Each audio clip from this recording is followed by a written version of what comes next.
أسرج خيولك يا أخ الإيمان وانهض لبعث العلم في الأوطان، فالعلم ميراث الرسول أمانة صلى الله عليه وسلم، فالعلم ميراث الرسول أمانة فاز الحفيظ لإرثه الرباني.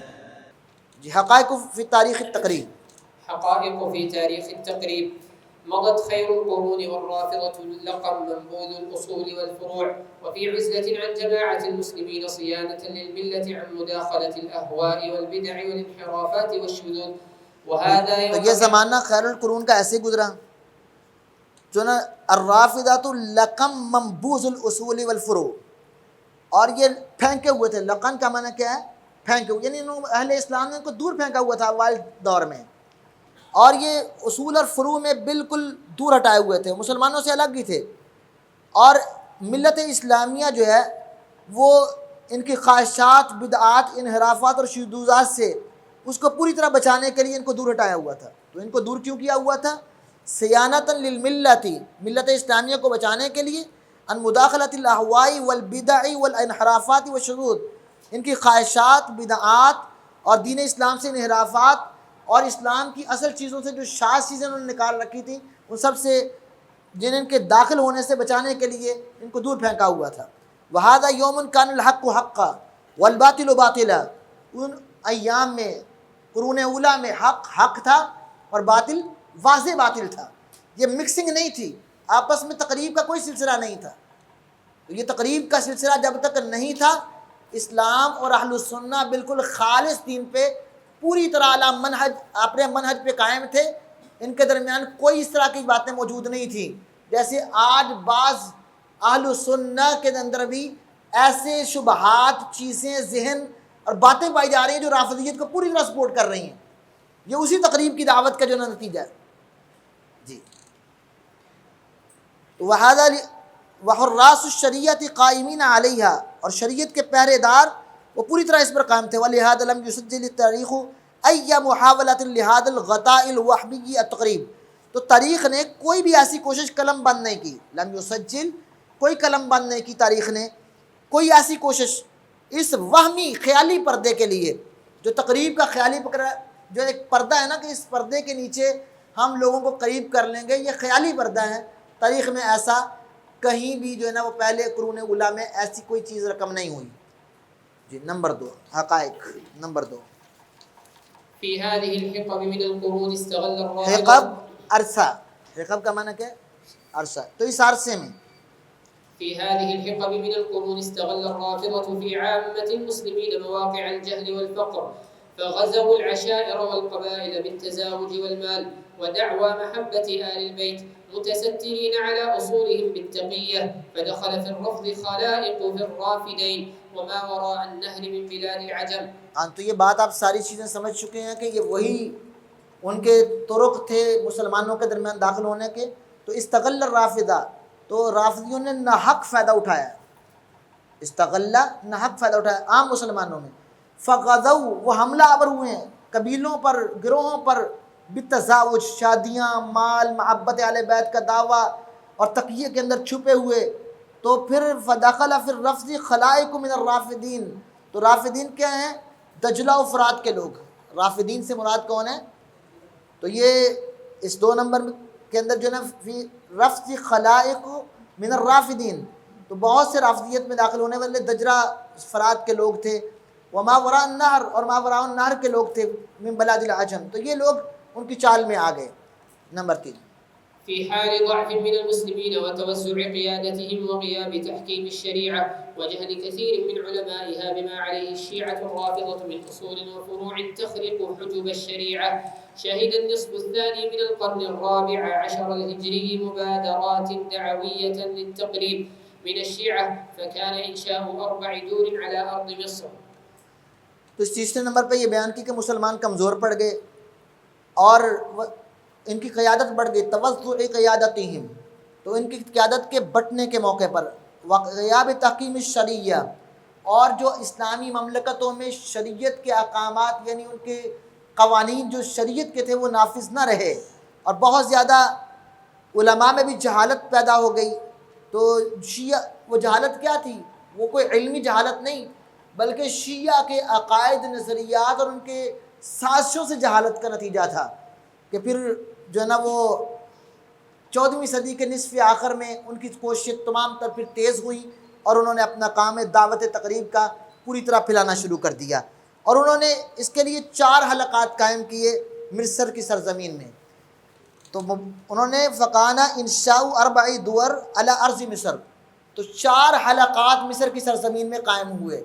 ان 4 حلقات میں کیا کیا ہوا وہ اگلے نمبر 4 میں جو ہے نا ان 4 حلقات کے بارے میں بات چیت ہے۔ جی كل هذه الدور مبادرات من الشيعة ليس فيها مبادرة واحدة من أهل السنة، وكلها في ديار أهل السنة، لا يوجد منها دار واحدة أقيمت في ديار الرافضة۔ رافضوں شیعہ کے کسی ملک میں ایسا کوئی مرکز قائم نہیں کیا گیا، یہ چاروں کے چاروں مراکز کام مصر میں قائم ہوئے، اور اس میں کوئی بھی جو ہے نا وہ کام میں آگے بڑھنا مسلمانوں کا نہیں تھا، یہ رافضی اس کام کو لے کر چل رہے تھے، اور یہ اہل السنہ کے دیار میں بنائے گئے، لیکن کوئی بھی ایسا مرکز شیعہ کے دیار میں نہیں بنایا گیا۔ تو یہ دعوت کے حقائق سمجھ آتے ہیں کہ آخر اہل السنہ کے دیار میں یہ کیوں بنائے گئے، تو وہ اصل میں اپنی دعوت کو اہل السنہ کے مراکز میں، ان کے ممالک میں پھیلانا چاہتے تھے۔ لما نشأت هذه الدور شیعۃ الرافضیہ، جب یہ حلقات قائم ہوا باسم تقریب کے نام پر، اسلامی مملکتوں میں یہ حلقات قائم ہوئے، تو استجاب لها فریقان من العلماء، علماء میں سے 2 قسم کے لوگوں نے اس بات کو قبول کیا۔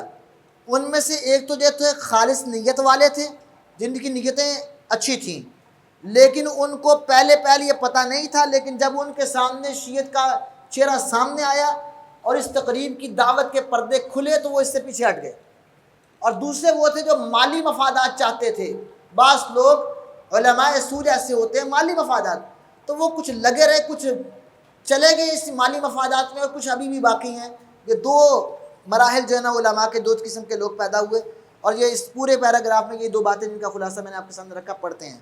احدہما، لما نشأت هذه الدور الشيعية الرافضية باسم التقريب استجاب لها فريقان من العلماء، أحدهما أحسن النية بها، ثم تبين له بعدها أنها دور تخريب وترفيض للأمة على شاكلة التبشير والتنصير سواء۔ تبشیر اور تنصیر کا معنی یہ ہے کہ جناب تبلیغ دین مسیح کی جناب وہ یعنی کسی دین کی تبلیغ کرنا، تو تبشیر کا معنی کیا ہے؟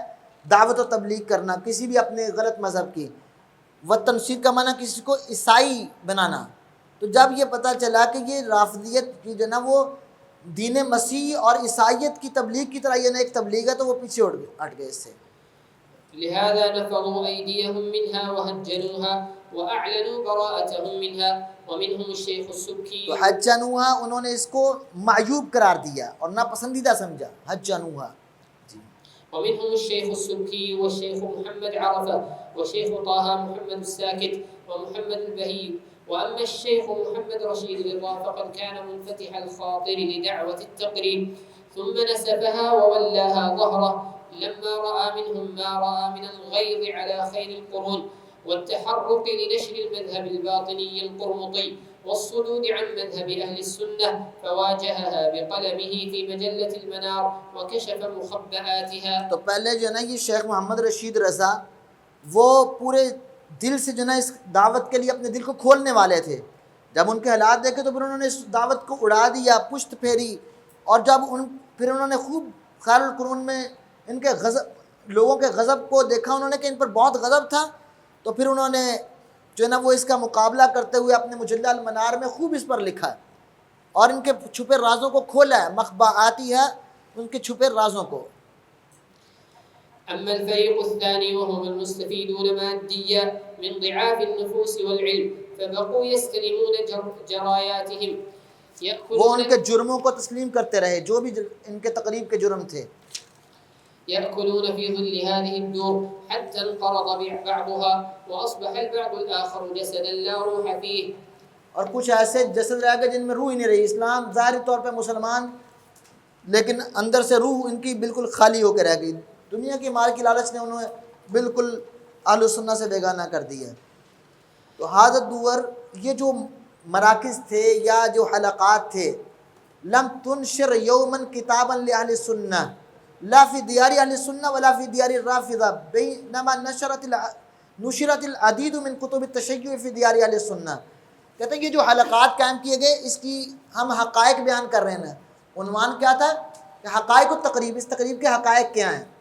تو نمبر 6 پہ بتایا کہ جو 4 جو ہے وہ حلقات قائم ہوئے تھے تقریب کے مصر میں، ان میں سے اور بھی جگہ پر حلقات قائم ہوئے، لیکن جس جگہ پر بھی یہ قائم ہوئے اہل السنہ کی کوئی کتاب انہوں نے شائع نہیں کی۔ اس پورے عرصے میں اہل السنہ کی کوئی کتاب انہوں نے شائع نہیں کی، لیکن اس کے برعکس شیعت کے بہت ساری کتابیں جو ہیں انہوں نے شائع کی اس دورانیے میں۔ تو کیا معلوم ہوا کہ کیا پلانا چاہتے تھے؟ پھر اگر تو یہ تقریب چاہتے تھے تو اہل السنہ کی بھی تو کوئی کتاب شائع کرتے، لیکن اہل السنہ کی کوئی کتاب شائع نہیں کی اور اپنی کتابیں جو رافضیت کی وہ شائع کرتے رہے۔ تو یہ دعوت تقریب نہیں تھی، اصل میں دعوت ترفیز تھی، رافضی بنانے کی دعوت تھی۔ جی پڑھیے۔ وكان من إصداراتهم كتاب اسمه الزهراء، جو کتابیں انہوں نے شائع کی ان کتابوں کے کچھ نام جی۔ في 3 أجزاء نشره علماء النجف، وقالوا فيه عن أمير المؤمنين عمر بن الخطاب رضي الله عنه إنه كان مبتلا بداء لا يشفيه إلا ماء الرجال، إلى آخر ما فيه من أقوال قذرة مختلقة بروح نجسة وفجور مذهبي۔ یہ اس کے اندر جو نجاستیں ہیں اور جو خباستیں وہ واضح کی ہیں کہ حضرت عمر رضی اللہ عنہ کے بارے میں کس قدر غلیظ زبان بولی گئی ہے جی۔ وفي مجلة رسالة الإسلام التي تصدرها دار التقريب بالقاهرة مقالة في عددها 4 من السنة 4 بقلم رئيس المحكمة الشرعية الشيعية في لبنان، وفيها نقل عن أحد مجتهديهم أن النبي إذا أخبر عن الأحكام الشرعية مثل نواقض الوضوء يجب تصديقه۔ مجلہ رسالۃ الاسلام التي تصدرها دار التقریب بالقاہرہ، جو قاہرہ میں دار التقریب نے جس کو شائع کیا، صادر کیا، تو اس مقالہ جنف عدد یہاں 4 من السنة 4، تو اپنے 4 سال کا 4تھا رسالہ، تو محکمہ شرعیہ شیعہ کے قلم کے ساتھ جو نا وہ اس کے رئیس کے، یعنی جو کہنے کہ اپنے جو نا وہ عدالت کا جو رئیس تھا اس نے یہ شائع کیا۔ وفیہ نقل عن احد مجتہدیہم، ایک مجتہد سے قول نقل کیا ہے اس نے، تو یعنی جو ان دعوت تقریب کے مراکز سے رسالے شائع ہوئے ہیں ان میں سے 4 سال کے 4تھے رسالے میں ایک بات موجود ہے کہ جو انہوں نے اپنے مجتہد سے نقل کی ہے۔ کیا نقل کی؟ ان النبی صلی اللہ علیہ وسلم اذا اخبر عن الاحکام الشرعیۃ مثل نواقض الوضوء یجب تصدیقہ، جب اللہ کے نبی صلی اللہ علیہ وسلم کسی احکام شرعیہ کے بارے میں خبر دیں، نواقض وضو وغیرہ کے بارے میں، تو اس کی تصدیق ہم پر لازم ہے۔ وَإِذَا أَخْبَرَ عَنِ الْأُمُورِ الْغَيْبَةِ مِثْلُ خَلْقِ السَّمَاوَاتِ وَالْأَرْضِ فَلَا يَجِبُ التَّدَيُّنُ بِهِ، تو جب آپ صلی اللہ علیہ وسلم امور غیبیہ کی خبر دیں، امور غیبیہ کی، مثلا آسمانوں کے پیدا کرنے، زمین کے پیدا کرنے میں، تو ہمیں اس کو لینا کوئی لازم نہیں ہے۔ اب کتنی بڑی بات ہے کہ رسول اللہ صلی اللہ علیہ وسلم کی بات کی بھی تقسیم کر دی کہ آپ تخلیق السماوات والارض کی بات یا امور غیبیہ کی بات کریں تو وہ ہم پر لازم نہیں ہے ماننا، اور اگر وہ فروعات کی بات کریں تو وہ مان لیں گے، عقیدے کی بات نہیں۔ کیوں میں نبی وہی نبی جو ہے صاحب وہی نہیں ہے، پیغمبر کائنات نے جو ہے ان باتوں کی خبر نہیں دی ہے۔ قرآن مجید جو اللہ کے نبی کے واسطے سے آیا ہے، اس قرآن میں جو تخلیق ارض و سما کی باتیں ہیں وہ نبی کے واسطے سے ہی آئی ہیں، تو اس کا مطلب یہ وہ قرآن بھی قابل قبول نہیں، وہ احادیث بھی قابل قبول نہیں ہے جس کے اندر اللہ کے نبی صلی اللہ علیہ وسلم نے ابتدائے خلق کی باتیں کی ہیں۔ تو یہ رسول اللہ کی بات کو ٹھکرانے کا کس قدر توحید آمیز بات ہے۔ اور اس کے برعکس آپ اصول کافی دیکھ لیں، آپ اس کے علاوہ ان کی دیگر کتب کو دیکھ لیں، الحجہ میں، اصول کافی کے کتاب الحجہ میں، باب النوادر میں اپنے ائمہ کے متعلق کتنی بڑی باتیں کہ وہ ہر غیب کو بھی جانتے ہیں، ان سے کلمہ حق ہر چیز نکلتی ہے، اس کا انکار کفر ہے۔ ائمہ کا یہ مقام ہے کہ وہ غیب کی باتیں بتائیں تو اس کا ایک کلمے کا انکار کفر ہو جائے، اور پیغمبر کی بات کی یہ حیثیت ہے کہ جس کو مانے دل چاہے مانے، جس کو دل چاہے نہ مانے، یہ دعوت تقریب کی حقیقت ہے کہ یہ اصل میں دعوت تقریب نہیں ہے، یہ دعوت تخریب ہے. جی إلى آخر ما فيه من كفر صراح بآيات القرآن العظيم وأحاديث النبي الكريم المخبرة بذلك، فهل يريدون التقريب بالإيمان بهذه المهازل؟ تو محاذل کا معنی یہ غیر سنجیدہ یا مسخرہ پن کی باتیں. تو کیا ان مسخرے پن کی باتوں پر ایمان لانے کے ساتھ وہ دعوت تقریب کا ارادہ کرتے ہیں؟ جو آدمی تقریب چاہتا ہے وہ اس قسم کی بےہودہ اور لچرپن باتیں کرتا ہے، تو یہ اصل میں دعوت تقریب نہیں ہے. جی نمبر 7. وهذه الدور ودعاة التقريب لم ينشروا يوما تصحيحا لأي مبدأ عقدي فضلا عن رجوعهم عن سب الصحابة ولعنهم رضي الله عنهم. تو 8ویں میں بتایا کہ اب تک اس دعوت تقریب اور ان حلقات نے ایک بھی ایسی چیز نشر نہیں کی جو ان کے بنیادی الجاؤ سے رجوع کرنے والی ہو. یعنی شیعہ اور اہل سنہ کے یہ جو بنیادی عقائد کا فرق ہے، ان میں سے کسی ایک بھی بات سے رجوع کی بات آج تک انہوں نے ابھی تک نشر نہیں. تو پھر دعوت تقریب کس چیز کا نام ہے؟ نمبر 8. أسست دعوة التقريب على قاعدة تحجب عن الأنظار باطلهم في الأصول، وهي أنه لا خلاف يذكر بين الشيعة والسنة إلا في بعض المسائل الفروعية، وهذه تكذب وتنسف ما قرره علماء الملة خلفا عن سلف في تاريخ الفرق والمقالات من بيان أصولهم الملية المخالفة للإسلام، وأنها من الأوهام. بل هذه الدعوة فتوى بنسبة الباطل إلى الإسلام، وما التستر على الخلاف الباطل إلا طريق لاستفحاله لا لإلغائه. وإن الدعوة للتقريب بدءا بالفروع هي دعوة تناقض الفطرة وتصد عن النظر في هذه الأصول الناقضة لعرى الإسلام عروة. استفحالی اس کو قوت دینے کے لیے، لا الغائی اس کو نکارہ کرنے کے لیے نہیں، استفحالی ہی لا الغائی اس کو قوت دینے کے لیے ہے، اس کو نکارہ کرنے کے لیے نہیں. یہ آخر میں جو اس 8 نمبر میں آخر پڑھی ہیں 4 لائنیں، ان میں جو ہے نا وہ تقریباً 3 لائنیں پیچھے استفحالی کا لفظ ہے.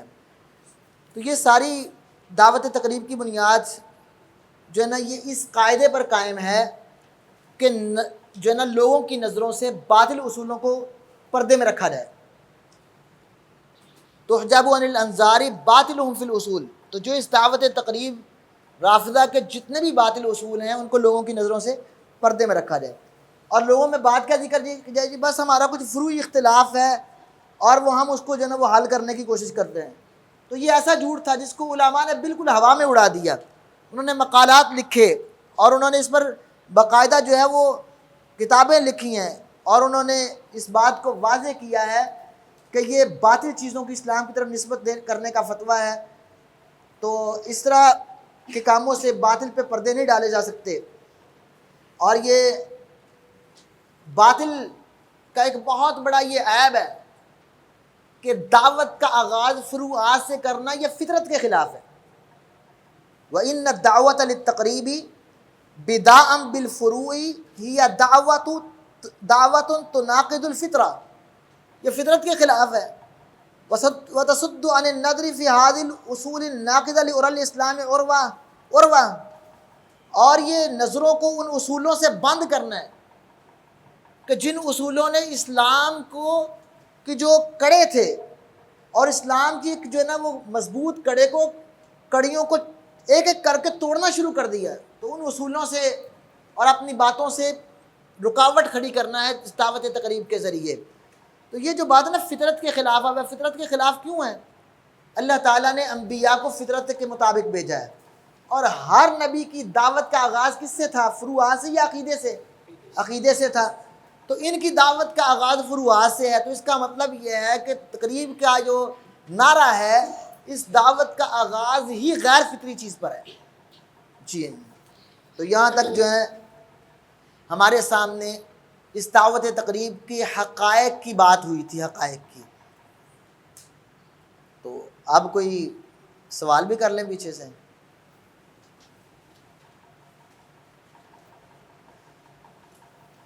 اچھا جی آپ یہ بتائیں کہ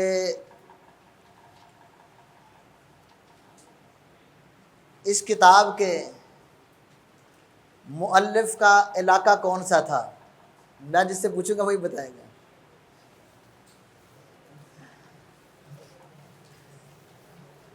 جی آپ بتائیں جی. اچھا چلیں جی، آپ کو جو نا یہ کتاب ان کو دیں. اچھا میں نے نا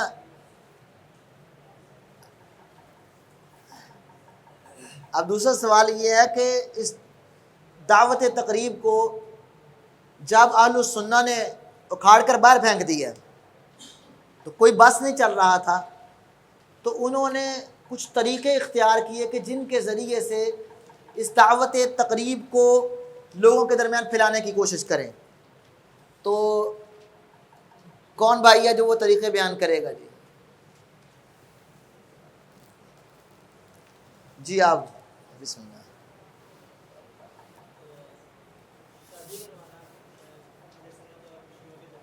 جی جی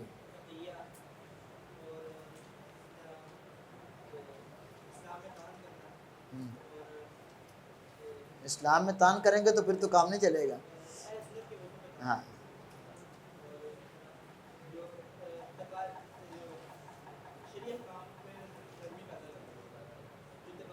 ہاں جی چلیں 5 چیزیں ہو گئی ہیں، ایک اہم بات تو رہ گئی ہے. ہاں جی آ جائیں. تو یہ سب سے بڑا جو ان کا ہتھیار ہے حسینی، ٹھیک ہے نا. تو ہمارے بھی کئی لوگ جو نا حسینی بن جاتے ہیں کہ ہم بھی حسینی ہیں. تو یہ دیکھیں محبت اہل بیت کا یہ اثر، اس میں تو کوئی شک نہیں کہ اہل سنہ اہل بیت سے محبت کرتے ہیں، لیکن جو آدمی ان کے عقائد پہ بات کرے کہتے ہیں کہ حسینی نہیں ہے. اور جو آدمی جو ہے نا وہ اہل بیت کی محبت بھی رکھتا ہو اور صحابہ کا بھی اور سلف کا بھی دفاع کرتا ہو تو وہ جناب غیر حسینی بن جاتا ہے. تو یہ ایک فتنہ ہے اہل بیت کی محبت کا نام لے کر غلو کرنا. اہل بیت کی محبت ہمارے لیے بہت ضروری ہے. اللہ کے پیغمبر صلی اللہ علیہ وسلم کی محبت کا نتیجہ ہے کہ جو آدمی اہل بیت سے محبت نہیں کرتا، اہل رسول سے محبت نہیں کرتا، اس کا مطلب ہے کہ رسول اللہ سے محبت نہیں کرتا. لیکن اس میں غلو کرنا، اس کی تو شریعت نے کوئی اجازت نہیں دی. تو یہ دعوت تقریب جو ہے وہ اہل بیت کی محبت کے غلو کی طرف لے جانے والی چیز ہے. تو غلو نہیں ہے اسلام کے اندر. تو ہم نے یہ حقائق بھی پڑھے. اب جو ہے اس دعوت تقریب کا ہدف کیا ہے؟ تو کوئی بھی آدمی ایک چیز کو لے کر چلتا ہے تو وہ ہدف بناتا ہے.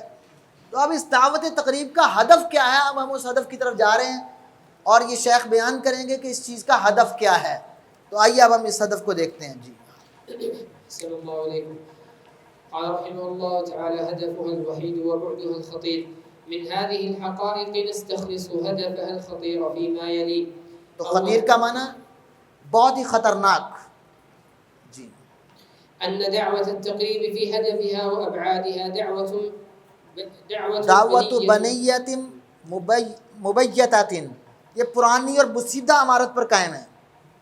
یہ دعوت تقریب کیا ہے؟ پرانی اور بسیدہ عمارت پر قائم ہے. تستہدف، جس کا ہدف کیا ہے؟ تبشیر بالرفض. تبشیر کا معنی تبلیغ کرنا. تبشیر کا معنی تو رافضیت کی تبلیغ اس کا ہدف اول ہے. جی دعوة بنية مبيتة تستهدف التبشير بالرفض لأخذ المسلمين بعقيدة الروافض واقتناصهم في حبائل الباطنية، ثم الولوج في ردة شاملة عن الإسلام بصفائه وتصفية له من أهله. جی وقت ناسم من فی حبائل الباطنہ، تو اپنے بات جو ہے نا وہ اپنے باطنی جالوں میں شکار کرنا. ان کو اقتناسہم، ان کو شکار کرنا ہے فی حبائل الباطنیہ، اپنے باطنی جالوں میں، اور پھر ان کو ارتداد میں داخل کر دینا ہے. ثم الولوج فی ردۃ شاملہ عن الاسلام، اسلام سے جو عام ارتداد ہے نا، شاملہ عام ارتداد میں ان کو داخل کرنا ہے. وتصفیۃ لہ من اہل، اور ان کو اہل السنہ اہل اسلام سے چن کر جدا کر دینا ہے. جی تو یہ پہلا ہدف کہ رافضیت کی دعوت کو پھیلانا اور ان کو اہل السنہ سے نکال کر ارتداد کی راہوں پر لگا دینا، یہ پہلا ہدف ہے اس کا. جی وأنها تحت هذا الغطاء التقريب تستهدف استغفال بعض علماء أهل السنة ليتخذوهم بفتاواهم ومشاركاتهم واستكتاباتهم ودراساتهم المقارنة مطية لنشر الرفض وحجة في وجوه جهلة المسلمين، فيصبح علماء أهل السنة ومن ورائهم أهل السنة ضحية تقية الرافضة وخداعهم، فهي بحق تمتطي أهل السنة لنشر الرفض والتبشير به. دوسرے نمبر پر بات یہ ہے کہ وہ اس پردے کے نیچے بعض علماء اہل السنہ کو غافل کرنا چاہتے ہیں کہ دعوت تقریب کے پردے میں بعض علماء اہل السنہ کو کیا کریں گے؟ غافل. پھر ان سے اپنے حق میں کچھ کلمات کلوائیں گے، ان سے تبصرے اپنی کتابوں پہ کروائیں گے، ان سے کچھ مقالات لکھوائیں گے، تقریب کے نام پر ان کو جو دراسات کروائیں گے، اور ان ساری چیزوں کو بنائیں گے کیا؟ مقارنہ کے نام پر، کہ دیکھیں آپ قربت ہیں، ان پر باقاعدہ ان کو ان عنوانات پہ لکھنے کے لیے کہیں گے اور ان کی حوصلہ افزائی کریں گے. اس کو بنائیں گے مطیۃ لنشر الرفض، رافضیت کو پھیلانے کے لیے اس کو سواری بنا لیں گے علماء کو، اور وہ لوگوں کے سامنے ایک دلیل پیش کریں گے، دیکھیں فلاں عالم اہل السنہ کا، فلاں اہل السنہ کا عالم، فلاں اہل السنہ کا عالم، وہ تو یہ ہمارے ساتھ بات کر رہا ہے. اور پھر اہل السنہ کے علماء بھی اور ان کی مطابعت میں اہل السنہ کے عوام بھی وہ ضحیۃ تقیۃ الرافضۃ وخداعہم، تو رافضیوں کے دھوکوں اور تقیے کی قربانی بن جائیں گے. تو ان کے ضحیۃ تقیۃ الرافضۃ وخداعہم، ان کے دھوکوں اور تقیوں کی یہ قربانی بن جائیں گے. تو فہی بحق تمتطی اہل السنۃ، تو بس یہی حق ہے کہ وہ اہل السنہ پہ سواری کرتے ہیں اپنی رافضیت کو پھیلانے کے لیے اور اس کی تبلیغ کرنے کے لیے، وہ تبشیر بے. جی. ثالثا التستر عن الهجوم الرافضي المتعدد الوجوه على السنة وأهلها. تو حملے، الہجوم کا معنی حملے، تو رافضی حملوں جو بہت ہی مختلف انداز سے آ رہے ہیں، رافضیت کے حملے، مال کے، قربت کے، اپنے شعار کو عام کرنے کے، اور پھر محبتوں کے دعووں کے کئی حملے. تو ہر حملے کے جو ان کے حملے ہیں اہل السنہ پہ، ان پہ پردہ ڈال کے رکھنا اس تقریب کے ساتھ، یہ تقریب کے پردے میں سارے حملوں کو چھپانا، یہ ان کا ایک ہدف ہے. تو تیسرا ہدف اس تقریب کے پردے میں جو رافضیت کے حملے ہیں اہل السنہ پہ کئی وجوہات سے، ان کو چھپا کر رکھنا. جی. رابعا أخيرا حماية الشيعة من التطلع لمذهب أهل السنة. تو اہل السنہ کے مذہب کے نمودار ہونے کے مقابلے میں شیعہ کی حمایت، کہ اہل السنہ کا مذہب پھیل رہا ہے تو اس کے نمودار اور پھیلنے کے مقابلے میں شیعہ کی حمایت حاصل کرنا تقریب کے دعوے سے. یہ 4 اہداف ہیں، ان 4 اہداف کو آپ نے ذہن نشین رکھنا ہے کہ یہ 4 اہداف لے کر یہ دعوت تقریب چل رہی ہے. ہاں جی. تو الدلائل. کوئی بندہ دہرائے گا 4 ان اہداف کو؟ جی آپ دہرائیں، اوپر دیکھ کے بے شک دہرا دیں. جی. دعوت رفض، جی ہاں جی، علماء کو غافل کرنا ہے، ہجوم پہ تستر، 3 ہو گئے، اور چوتھا آگے اوپر دیکھ لیں، اوپر کوئی مسئلہ نہیں. ہاں جی. تو حمایت الشیعہ، 4 جو ہے نا وہ اہداف ہیں اس دعوت کے. جی. الدلائل. اب جو ہے نا یہ ساری باتیں جو انہوں نے کی ہیں کہ حقائق واضح کیے اور ان کے اہداف واضح کیے، اس دعوت تقریب کے متعلقہ باتیں آپ کے سامنے واضح کی. اب کہتے ہیں اس کے دلائل کیا ہیں، آئیے ہم اس کے دلائل، وہ انہوں نے پھر اپنے اس بات پر جو ہے نا وہ کچھ دلائل پیش کیے ہیں، اور پھر اس کے بعد شیعہ کا اپنے جو ہے نا وہ اسی اپنے ضد اور حربی پر درمی پر جو قائم ہونا ہے اس کو بیان کرنے کے بعد پھر شیعہ کے عقائد اور اصول کی طرف چلیں گے. تو جی دلائل اس بات پر. جی. إن الرافضة أنفسهم هم الذين يتحملون كبر الفرقة وتوسيع الشقة بما أحدثوا وغيروا وبدلوا بواقع من تعصبهم وتعنتهم ومنابذتهم لأهل السنة وزرع الضغينة لهم، وبما أصروا عليه من أصول تناقض أصول ملة الإسلام وتستثير شعور جماهير المسلمين. تو یہ پہلے دلیل کیا ہے کہ خود رافضی جو لوگ ہیں وہ اس تفرقہ بازی کی بڑی بات کو خود اٹھانے والے ہیں. قرآن مجید میں نا والذی تولی کبرہ منہم لہ عذاب عظیم، سورہ نور میں، تو اس معاملے کے بڑی چیز کو قوالی بننے والا. تو یہ یتحملون کبر الفرقہ، نعرہ کیا ہے؟ دعوت التقریب. اور خود کیا ہیں اس فرقہ بازی کے بڑے چیز کے جو نا اٹھانے والے یہی لوگ ہیں. وہ توسیع شقہ، اور جو نا آپس میں پھوٹ ڈالنے کی وسعت لانے والے یہی لوگ ہیں. کیوں؟ بما احدثوا، جو انہوں نے نئی نئی باتیں دین میں نکالی ہیں. وہ غیروا، اور دین اسلام کو تبدیل کیا. وہ بدلوا، تبدیل کیا.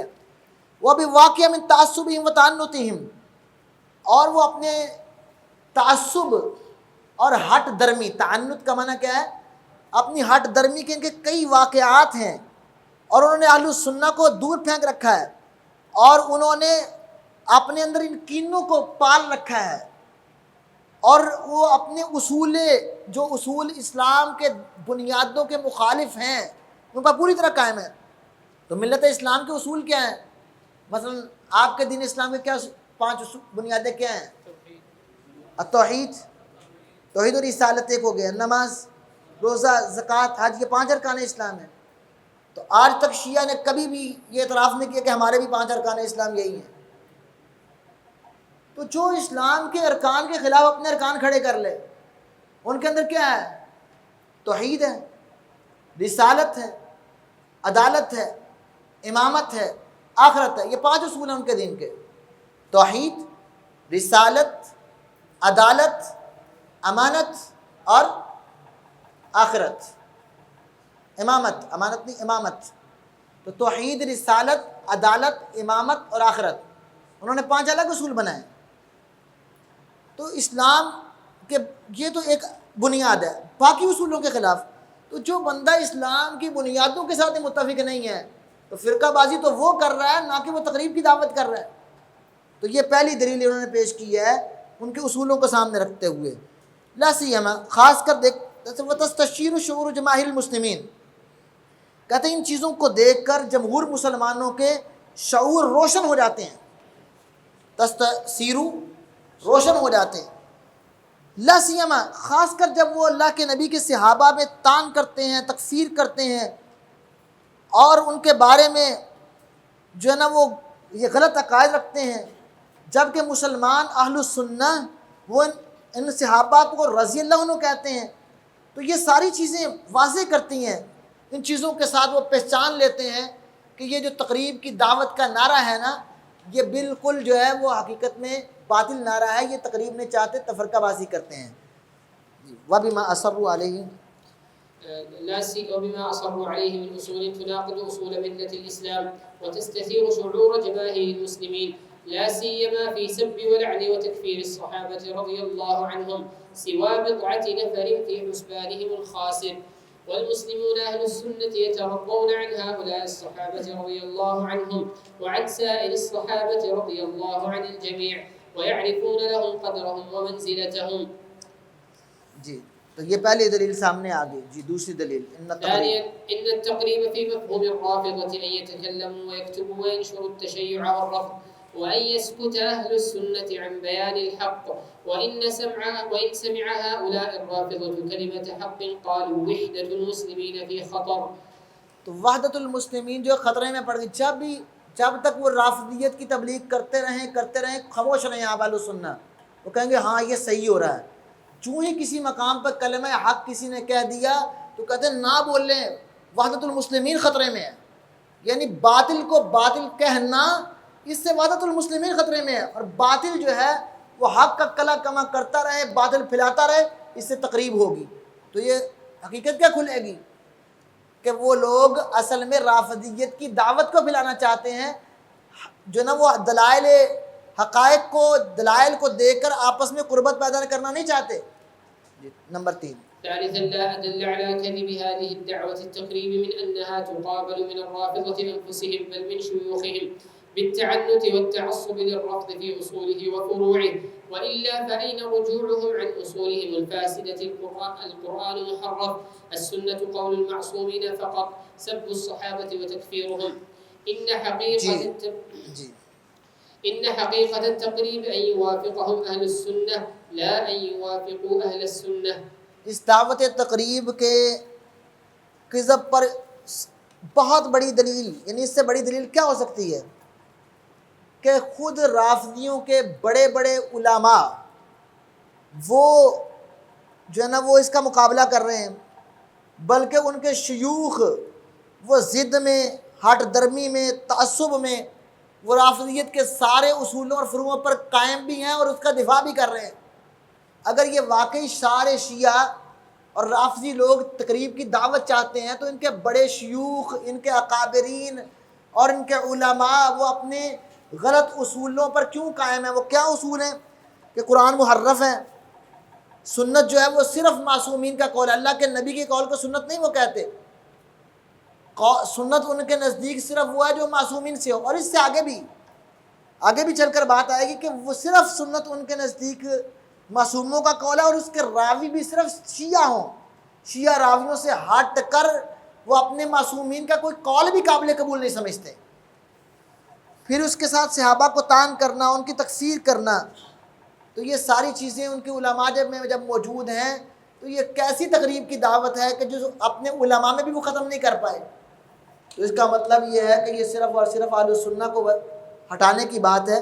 تو یہ اس لیے کہا گیا کہ تقریب کی دعوت کی حقیقت یہ ہے کہ وہ اہل السنہ ان کے موافق ہو جائیں، نہ کہ جو ہے نا وہ اہل السنہ کے موافق ہوں۔ جی رابعا يزيد هذا وضوحا أنه ظهر في النجف وإيران دعاة للتقريب ووحدة المسلمين في خطبهم ومقالاتهم ومؤلفاتهم، وهم أنفسهم وفي نفس الوقت يؤلفون الكتب البشعة الشنيعة في حق الصحابة رضي الله عنهم وشتم أهل السنة ونشر الترهات والأباطيل في جو معصومهم.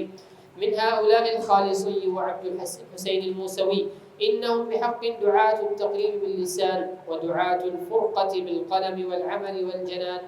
تو یہ حقیقت میں زبان سے تو دعوت تقریب ہے، لیکن قلم، عمل اور دل سے یہ دعوت فرقہ ہے۔ کیوں کہ اسی وحدت المسلمین میں سے کچھ لوگوں نے اپنے خطبوں میں، ان کے جو داعی تھے وحدت المسلمین کے، آج بھی جب محرم قریب آئے گا آپ دیکھیں گے یہاں پر بینر چھپے پائیں گے جو نا دعوت وحدت المسلمین، جماعت وحدت المسلمین کے، تو ان کے داعی کھڑے ہوئے نجف میں، ایران میں، اور پھر انہوں نے اپنے خطبات میں، مقالات میں، اپنی تالیفات میں وقتاً فوقتاً ایسی بدبودار، البشعہ بدبودار، الشنیعہ قابل نفرت کتابیں شائع کی، البشعہ بدبودار، الشنیعہ قابل نفرت صحابہ کے حق میں، اور انہوں نے ایسی لغویات نشر کی اور باطل چیزیں اپنے معصوموں جو ہے نا جب وہ معصومہم، تو اپنے معصوموں کے جو ہے نا وہ فضا میں ان کا نام لے کر تو بہت ہی بدبودار چیزیں نشر کی، جس میں صحابہ پہ طعن، اسلام کے اصولوں پہ طعن، تو دین اسلام کی باتوں پہ طعن۔ یہ کیسی دعوت تقریب ہے؟ تو ان کے نام لیے کہ جن لوگوں نے یہ کام کیے۔ نمبر 5، خامسا إن الدعوة للتقريب بدءا بالفروع دعوة تناقض الفطرة والنقل والعقل وتناهض دعوة الرسل وخاتمهم محمد صلى الله عليه وسلم الذي قام في فواتح الرسالة بالدعوة إلى التوحيد وتشييد أركان الملة. يا هؤلاء كيف نشيد الفروع وأنتم مختلفون مخالفون في الأصول؟ تو تم فروعات کی بات کرتے ہو، یہ ملت جو فطرت اسلام کے خلاف ہے، تو ہم جو تم اصولوں میں جب مخالف ہو تو ہم فروعات میں تمہاری کیسے موافقت کر سکتے ہیں؟ ایسا نہیں ہو سکتا۔ کیف تکون الدعوۃ الی التقریب بالفروع، جی پڑھیے آگے، واضح بات۔ كيف تكون الدعوة إلى التقريب بالفروع والأصول التي ترجعون إليها باطلة في الملة ضلال في الاعتقاد والسلوك؟ إنها دعوة مغلفة تستهدف بحق النسف أهل السنة بأصولهم وفروعهم بمسالك التعصب واللجاج لا بالحجة والبرهان۔ لجاج کا معنی ہٹ درمی، تو یہ دعوت مغلفہ ہے، تو یہ پردوں میں لپٹی ہوئی دعوت ہے جس کا ہدف اہل السنہ کو ان کے اصولوں اور فروعات سے بالکل ہٹانا ہے۔ نصف کا معنی جیسے کوئی چیز ہوا میں اڑائی جاتی ہے تیز ہوا میں، تو اصل میں یہ اہل السنہ کو ان کے اصولوں اور فروعات سے بالکل ہٹا دینا چاہتے ہیں، بمسالک التعصب واللجاج، ہٹ درمی اور تعصب کی راہ پہ چلتے ہوئے، کوئی دلیل اور برہان کی وجہ سے نہیں۔ تو یہ اس دعوت کا جو ہے نا وہ ہدف ہے۔ تو لماذا لا يفتح الرافضة دور التقریب فی بلادہم، تو یہ رافضی اس تقریب کا دور جو ہے وہ اپنے ملکوں میں کیوں نہیں شروع کرتے؟ وَيُنشِرُونَ كُتُبَ أَهْلِ السُّنَّةِ فِي أَوْسَاطِهِمْ، اور کیوں نہیں وہ نشر کرتے اہل السنہ کی کتابوں کو اپنے درمیان میں؟ ام انہا دعوت تستهدف التبشیر بالرفض و ترفیز اہل سنہ، یا پھر دوسری بات یہی ہے کہ اس دعوت کا ہدف ایک ہی ہے کہ رفض یعنی شیعیت کی دعوت کو پھیلانا اور اہل السنہ کو رافضی بنانا، یہ یا تو ان کا ہدف یہ ہے، وگرنہ پھر اپنے ممالک میں اہل السنہ کی کتابیں کیوں نشر نہیں کرتے؟ ایک بھی کتاب نشر نہیں کی تو یہ دعوت تقریب نہیں ہے۔ تو شیخ نے دلائل پیش کیے ہیں اس بات پہ کہ ان 6 باتوں پہ آپ غور کریں گے تو جو باتیں میں نے پیچھے کی ہیں کہ یہ اصل میں دعوت تقریب نہیں ہے، وہ بات آپ کے سامنے کھل کر آ جائے گی۔ تو 6 باتوں پہ انسان غور کر لے تو اس دعوت تقریب کا ہدف سامنے آ جاتا ہے کہ ہدف کیا ہے ان کا۔ جی بات واضح؟ جی چلیں جی آگے، ادلۃ الاصرار، کہ یہ جو تقریب کے دعوے دار ہیں یہ اپنی ہٹ درمی پر قائم ہے اور اپنے باطل عقائد اور اصولوں پر پوری طرح جمے ہوئے ہیں، اور اس پورے عرصہ تقریب کے دعوے میں کہیں بھی انہوں نے ایک بھی بات سے، باطل عقیدے سے رجوع کی کوئی بات نشر نہیں کی۔ تو اب یہ ادلۃ الاصرار کے ان کی اس پر ہٹ درمی صدق کے دلائل کیا ہیں، تو وہ اس پر کچھ باتیں ہیں، پھر اس کے بعد انشاءاللہ اصول۔ تو یہ اس میں 3 باتیں جو ہے نا وہ نقل کی ہیں، جن باتوں کا خلاصہ میں عرض کرتا ہوں، پھر انشاءاللہ قرات ہوتی ہے کہ ایران کے اندر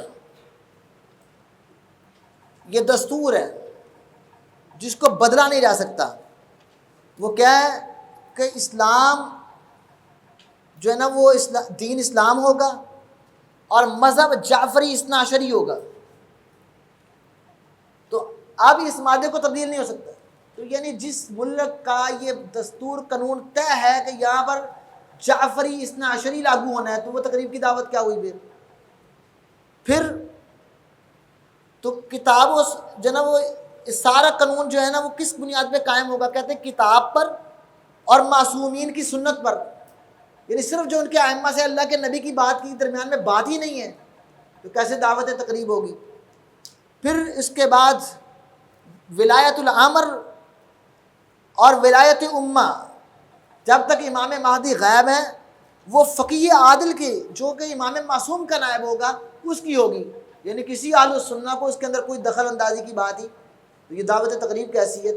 تو یہ 3 ان کے دستور اور قانون پیش کیے ہیں شیخ نے کہ اس کو دیکھ لیں کہ یہ دعوت تقریب کیا اپنے عقائد پر اصرار کی بات ہے یا پھر اہل السنہ کے قریب ہونے کی بات ہے۔ جی پڑھیے ادلۃ الاصرار۔ أدلة الإصرار. وإذا كانت هذه الدلائل في حساب العقلاء المتجردين من العصبية والهوى كافية في كشف حقيقة دعوة التقريب وأنها غطاء وتمويه للوصول إلى التبشير بالرفض على متون أهل السنة، تو تمویہ کا معنی اس کا ملمع کرنا، تو یہ ایک پردہ ہے، اور تقریب کی تبلیغ کی طرف جو ہے نا یہ راستوں کو ملمع کرنا ہے، مسلمانوں کی پشتوں پر سوار ہو کر اہل سنہ کی۔ تو فخذوا آخر الادلۃ المادیہ، فخذوا آخر الأدلة المادية الكاشفة لهذا الهدف. إنها أدلة الإصرار على المذهب الرافضي بأصوله وفروعه الصادرة بالدستور الرسمي لجمهورية إيران الرافضية. فمن هذه المواد نص المادة 12 من الدستور: الدين الرسمي لإيران هو الإسلام والمذهب الجعفري الاثنا عشري، وهذه المادة غير قابلة للتغيير إلى الأبد. انتهى. وتنص المادة 2 من هذا الدستور: النظام يقوم على أساس الكتاب وسنة المعصومين. انتهى. وتنص المادة 6 منه: تكون ولاية الأمر والأمة في غيبة الإمام المهدي عجل الله فرجه في جمهورية إيران الإسلامية للفقيه العادل نيابة عن الإمام المعصوم. انتهى. أسرج خيولك يا أخ الإيمان وانهض لبعث العلم في الأوطان، فالعلم ميراث الرسول أمانة صلى الله عليه وسلم، فالعلم ميراث الرسول أمانة فاز الحفيظ لإرثه الرباني.